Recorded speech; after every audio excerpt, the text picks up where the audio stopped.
Hi friends, welcome back to another video. So if you're new here, I just want to share sa inyo, hi, I'm JJ.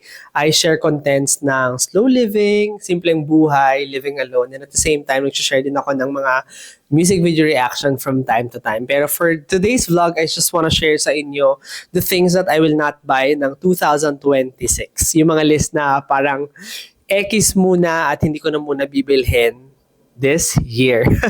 So I created a list on my phone. So actually, balik muna tayo sa 2025. Yung mga list ko na nandito sa phone ko ay mga list ko rin. Actually, halos lahat sila na ulit nung 2025. Pero parang for me, naisip ko, na-feel ko na yung mga list na to parang kahit na-stop ko na siya ng 2025, parang feeling ko, it really made my life better. Parang na-realize ko rin na I was able to save and at the same time, honestly, mentally and physically, parang nakatulong talaga siya sa akin. So I just want to share sa inyo yung list ng mga bagay na hindi ko na bibilhin or siguro yung i-continue ko na no-buy challenge. So unahin muna natin yung mga 2025 na no-buy list ko na gusto ko pa rin dalhin sa 2026. So number one, syempre, alcohol, alak. I'm really proud to say na parang 8 months na ako sober if I'm not mistaken. I've never drank alcohol. Nung Christmas, sobrang yung urge ko to drink at saka nung New Year. Pero I'm really proud of myself na hindi ako uminom ng alcohol. Parang for me, parang if you wanna drink alcohol, it's your call. Pero kasi sa akin, parang may mood is more stable. Parang mas feeling ko, mas napaprocess ko yung emotion ko when I stop drinking alcohol. So yun yung magandang benefit sa akin. And at the same time, syempre nakaka-save din kasi ang mahal din ng alcohol, di ba? Parang last year, there was a month na parang every day umiinom ako. So I didn't need to feel good waking up. So I'm happy na hindi ko siya, na-stop ko siya ng mid 2025. And now I'm still going to continue that this 2026. Syempre, number 2 ay iced coffee. So, from time to time, bumibili ako ng iced coffee pag hindi talaga ako nakabili or pag super gusto ko yung cafe. So, recently, sa Hatch Cafe, yun yung trinit ko yung self ko. So, yun, iced coffee, parang now, parang mas gusto ko na talaga siyang I mean, hindi mas, talagang mas preferred ko na talagang gumawa ng iced coffee kasi parang ang sarap lang ng iced coffee or yung mga black coffee na binubrew mo lang. Kasi ang ganda ng process na ginagawa mo siya. And at the same time, nakaka-save ko talaga. Kasi sabihin mo yung beanbag na binibili ko, mga 600 pesos yun from Baguio. Tumatagal yun probably 3 or 3 months.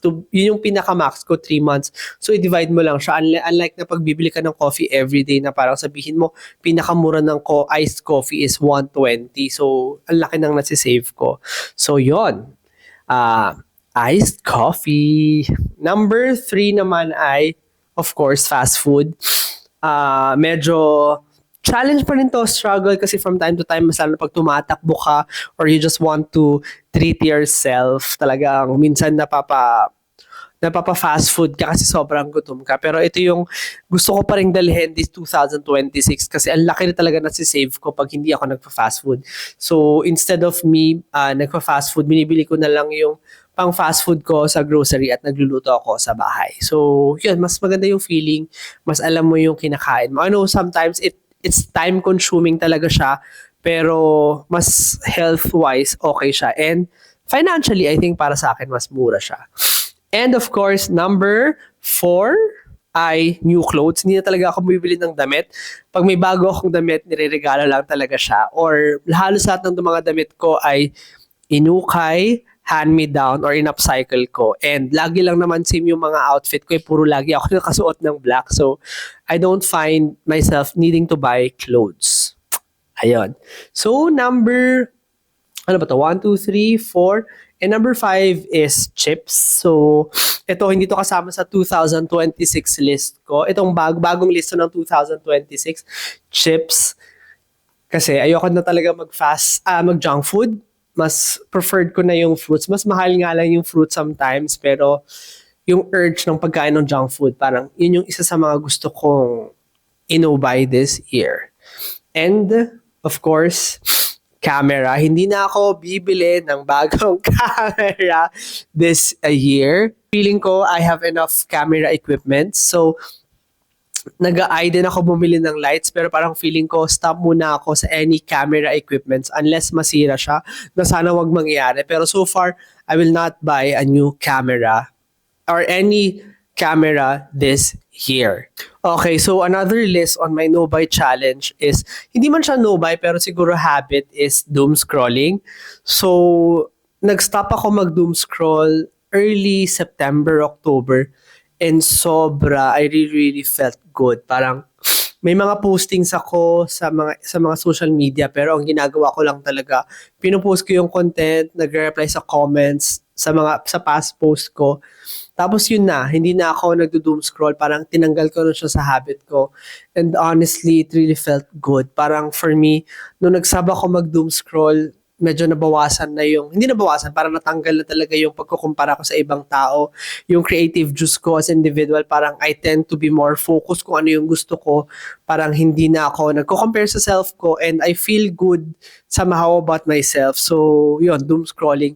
And last on my list is furnitures, including lamps and paintings. So medyo na-addict ako sa paintings nung 2025. So siguro, or I'm trying to not buy paintings anymore. Yung lamps, I am not going to buy lamps anymore. Marami na akong lamps sa bahay. Pero if may magre-regalo, I can say no. I cannot say no to those things. So yeah, but I will not buy furnitures this year, including lamps and painting. So yeah, ngayon, shinare ko sa inyo yung mga no-buy challenge ko. Now, I want to share sa inyo yung mga bagay na gusto kong bilhin or ilalagay ko sa mga purchases ko this 2026. So, ayan. Siguro number one is extra payment for convenience. Kumbaga, parang nag-a-add lang ako ng few pesos para sa convenience. For example, sa Victory Liner, parang I would add that 50 pesos kada booking para lang mas okay. Kasi pag nag-book ako earlier, hindi na ako mas-stress. Pag pumunta ako sa bus station, hindi na ako pipila sa mahabang line. Pipila na lang ako sa short line na to claim my ticket. And at the same time, for example, recently nung Christmas, parang yung ticket ko was 10 p.m. Pero nag-advance, umuwi ako ng mas maaga.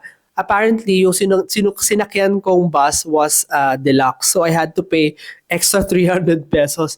Pero para sa akin, it was okay kasi parang it was my convenience. Parang instead of waiting for 3 hours sa bus ko or sa next bus na express or the same na binayaran ko, parang I saved time. Tapos it was also comfortable and I was able to see my dogs earlier. So, yung number one is convenience fee.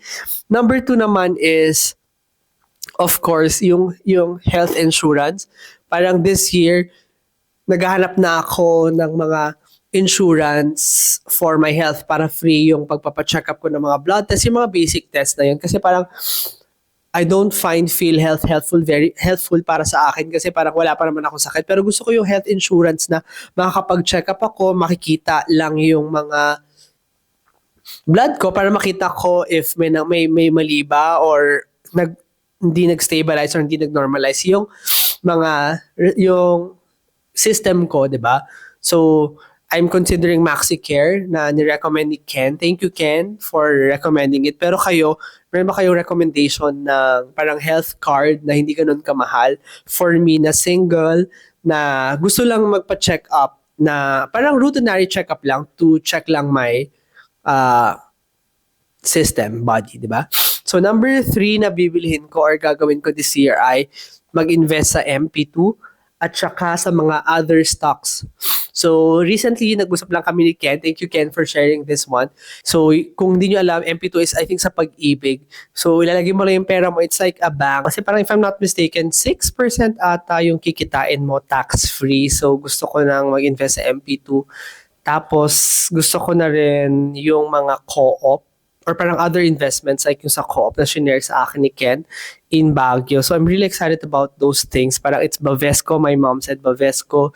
BCC and BSU ata yung sinabi sa akin ni Ken. So, I'm really gearing towards those co-ops in Baguio. Kasi parang yung money ko in BPI, it's been 4 years and ang kinita ko lang so far ay parang 100 pesos. So parang nakakasama lang ng loob. I know the money is very secured pero parang I just wanna break free sa traditional mindset ko noong 2025. So yun, ito yung mga yes by challenge ko so far. Parang materialistic things, parang wala talaga akong iniisip na material na gustong bilhin. Breakthrough talaga yung word ko for 2026.